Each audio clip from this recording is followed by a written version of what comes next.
China on the economic miracle which is turning into a nightmare for many. Dongguan, another Chinese city you've probably never heard of. But there's every chance something in your home started life here. High-tech computer components, clothes, shoes, and 30% of the world's toys, all produced by the 10 million workforce that live in the city. But finding a job today is much harder than it used to be.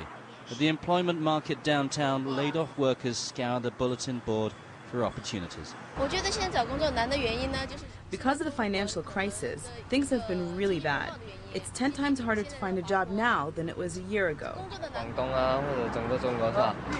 Here in Guangdong, even in the whole of China, the economy is going downhill fast, and finding work is very hard. It's another frustrating day for 23-year-old Wu Yang. Laid off in September, he's been searching for a job ever since. A migrant worker from central China, like hundreds of millions, he came south 3 years ago in search of work. What little cash he had, he's invested in English books. When not job hunting, he studies, trying to turn adversity into opportunity. Competition is very fierce, but I still have confidence in myself. But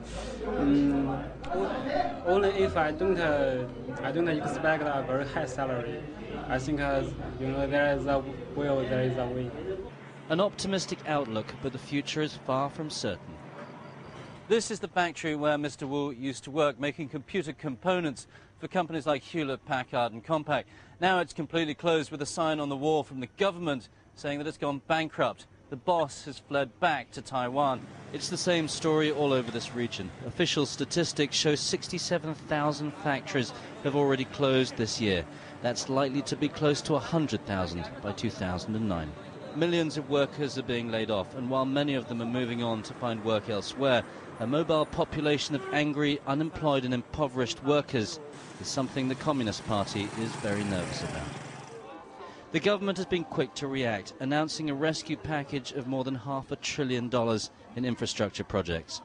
But as the world stops shopping, China is getting nervous. The financial crisis is a new challenge, and a severe challenge for us. We should never underestimate the severity of its impact, but more importantly, we should bravely face it, and we should turn the challenge into an opportunity.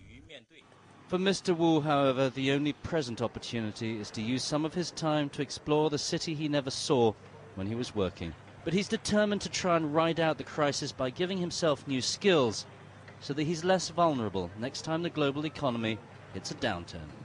Tony Cheng, Al Jazeera, Dongguan, Southern China. Now, years of excessive government spending and heavy borrowing has left one of Europe's